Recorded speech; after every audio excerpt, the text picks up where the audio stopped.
Well, I hope you enjoyed that footage we had to start the show. That was something Josh Yancey and I laid down the other morning. We were hunting some wooded area, and we had a gobbler come in and strut and gobble, but he was with hens and would never commit to our set. Seemed to be a theme for this year, getting hung up about 70 yards out or just out of range. On this week's episode of Drawn to Whitetails, we got a couple turkey hunts to bring you, and we also got a segment about deer behavior, what we're seeing right now, and something we noticed while we were turkey hunting that could benefit us in the fall. But first up, we're going to have Nick Stuber, a Colt EC of mine, as he and I get on a bird over on our lease. Then we're going to have that deer segment, and then we're going to cap it off with Dale Wilson getting his second bird of the year. So stay with us. At the end of this show, we're going to explain what we're going to be doing on Drawn to Whitetails in the coming weeks. So stay tuned and find out what's to come. It is Monday, April 20th. Just got off work. Decided to come over here and scout my property for in the morning. I'm going to come back in here in the morning and move my, or actually here about 9 o'clock tonight, maybe 10 o'clock tonight. Come back over here and move my blind about 100 yards. This bird strutted in this spot for about 3 hours Saturday morning. And he's back down there again tonight with 3 hens. Totally unresponsive to calls. And I understand why, since he's henned up. But we're going to try to move. He's strutting in basically the same spot, so we're going to try to move or reposition our blind and put out some decoys in the morning, and where he can see them visibly. The other day he couldn't see them very well, so we're gonna we've got him scouted. He's here. We know where he roosts, so stick with us. Maybe tomorrow morning we can make this all come together and get him on the ground. Stay with us.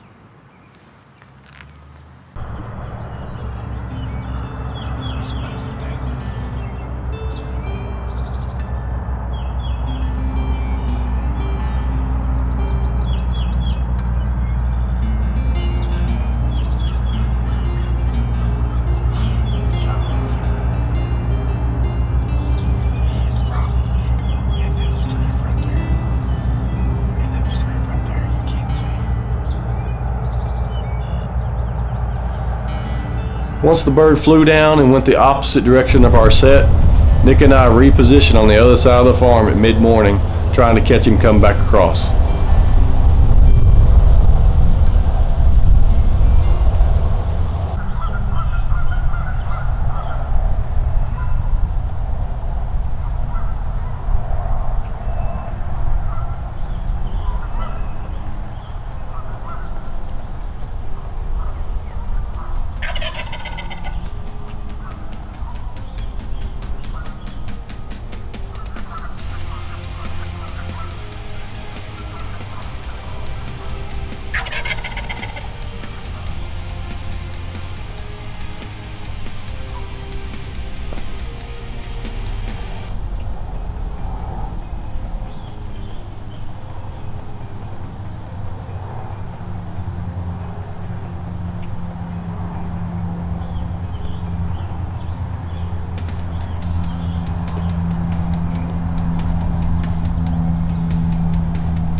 Whenever.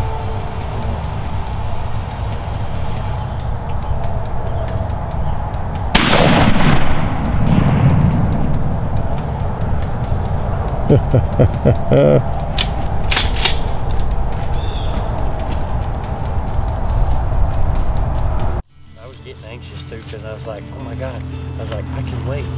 I can Good wait. bird. Yeah, he is a good bird. All right. Well, we've been after him this morning.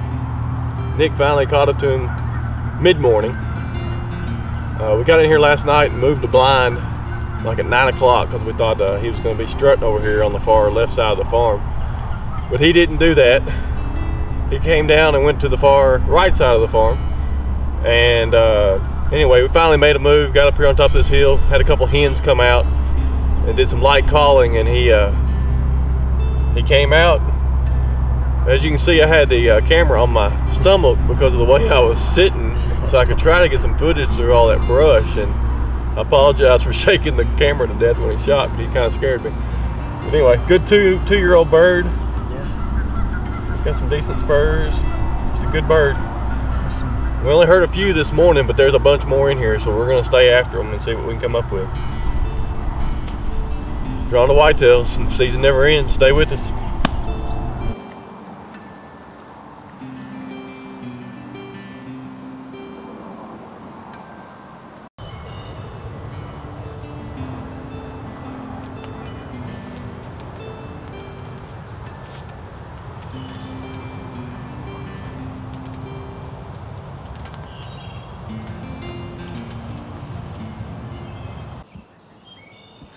Good morning. We're out here turkey hunting this morning, but not having much luck, so we're gonna touch on our deer stuff a little bit.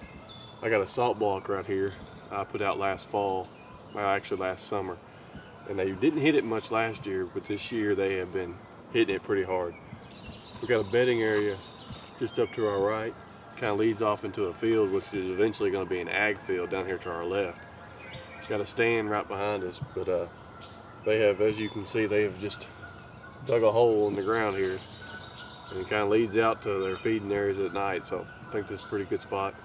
It's the spring, the does are needing their minerals. They're getting ready to give birth before too long. Bucks are growing their antlers, so if you haven't established your mineral spots, go ahead. I'm getting ready to show you another thing we found while turkey hunting this spring. We got a funnel right here behind us that I didn't realize was quite defined as it is, so we're going to show you that here in a minute, and maybe I can reposition a stand for a north wind for this fall.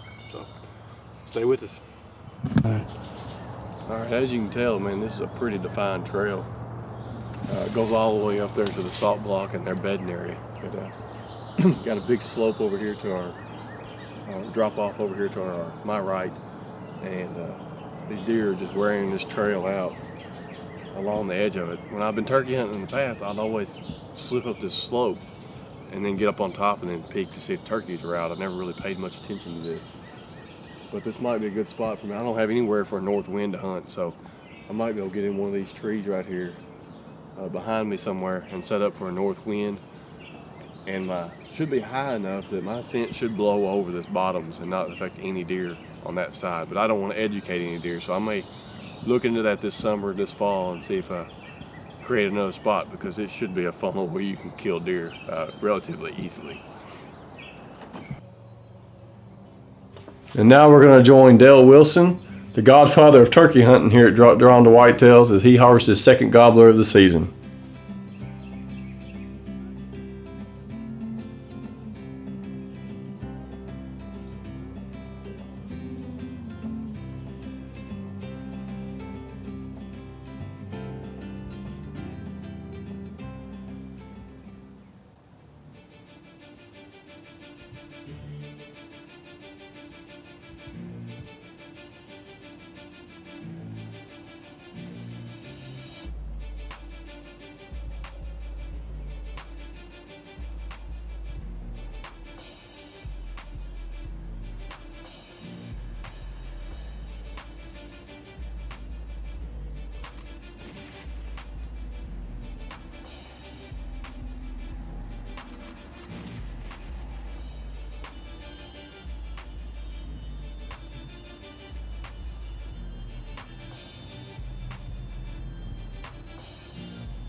Drawn to whitetails.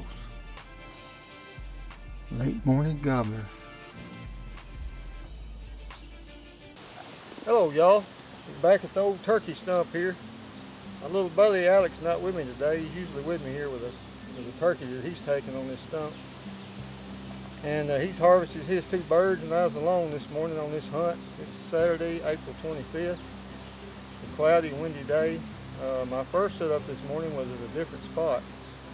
I actually had my bow and set up, and actually didn't hear a bird gobble anywhere. So I got out of there early. Got over here about 7:30. Should have had my bow with me. I left it in the truck, grabbed my shotgun. As you'll see on the video, I had plenty of opportunities to harvest this bird with a bow, and I would really like to have done that. But he gobbled a few times coming in. I was doing some calling and got him a shot gobble. He's probably 200-300 yards away, and just kept working him probably for an hour. And he eventually came in and got some pretty good footage. And I'm real fortunate to harvest this bird and thankful. And I thank you for joining the show today. On behalf of the other pro staffers, Benji, Drew, Jeremy, Josh, and Tony, I'm Dale Wilson with Drawn to Whitetails, where the season never ends. Thank you. Well, I hope you enjoyed this week's show. Hope you gained something from the deer segment, and hope you enjoyed those hunts we were able to bring you. This may conclude our turkey hunts unless we get some awesome footage on another kill this week. If not, we're going to dive into going into the next few weeks is what we do during the late spring, early summer. I think what I've got in store next week is hanging a stand in a field that the farmer hasn't planted yet. It's an area that is notorious for holding some pretty big bucks in the late summer, early fall area. And going to go ahead and get a stand up now so we don't disturb them later. And then we may also create a mineral site next to a water source and a thick bedding area. So these bucks will have, and these deer will have, one-stop shopping right here on this one farm. So stay with us, see how that turns out next week. And then probably here in the next couple of weeks, we're going to have a show for you that explains what exactly Drawn to Whitetails is, what we're trying to accomplish, and what you can expect from us going forward. So we've appreciated everybody's support so far. Just stay with us. Remember, the season never ends. Always something you can be doing out in the whitetail woods.